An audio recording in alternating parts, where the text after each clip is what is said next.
Donc quand on prend la capacité des ménages à acheter, eh bien, en dehors du littoral méditerranéen, la capacité à acheter est en recul pratiquement partout. Dans les grandes villes, Lille, moins 2,8 m², Paris, moins 5,6 m², Nantes, toutes les grandes métropoles ont vu une dégradation de la capacité à acheter.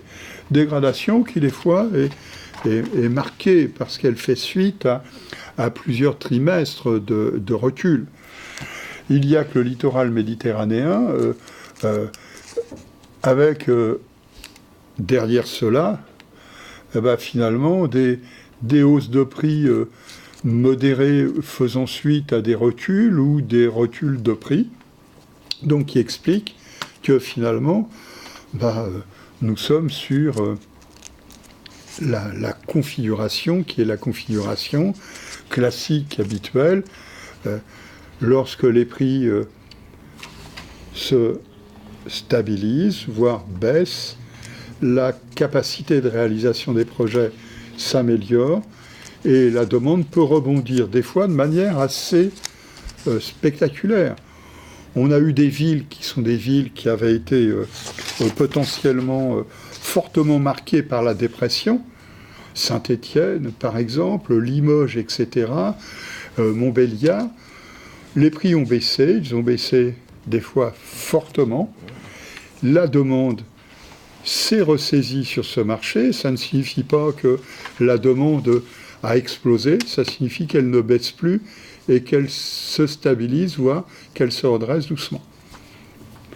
Et donc, quand on regarde tous les marchés, on voit que, finalement, sur les villes de plus de 100 000 habitants, que l'indicateur Crédit Logement CSA observe, sur ces villes de plus de 100 000 habitants, nous avons 70% des villes où l'indicateur de solvabilité s'est dégradé, signifiant que la surface achetable baisse un peu, voire beaucoup.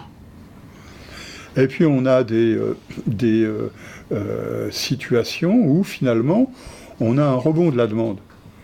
Entre guillemets, on a plus exactement une dégradation qui s'est interrompue. Et puis une demande qui a pu commencer à regagner quelques petits pourcents, avec derrière une augmentation de surface achetée à Besançon, à Brest, à Perpignan, qui avait beaucoup souffert.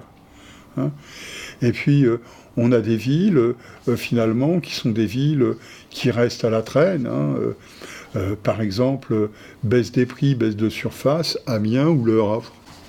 Voilà, donc, et puis après, on a des marchés qui sont des marchés qui connaissent des spécificités, dont les uns et les autres ont commencé à se saisir. Grenoble, par exemple, une ville qui voit son marché se déformer de manière très prononcée. Et puis on a des villes qui étaient des villes qui avaient un peu souffert et qui se ressaisissent, par exemple Orléans, mais une hausse des prix toujours, entraînant sur ces territoires-là, donc plus de la moitié des villes de plus de 100 000 habitants, une baisse de surface, donc une dégradation de la capacité à acheter de la surface achetable. Voilà.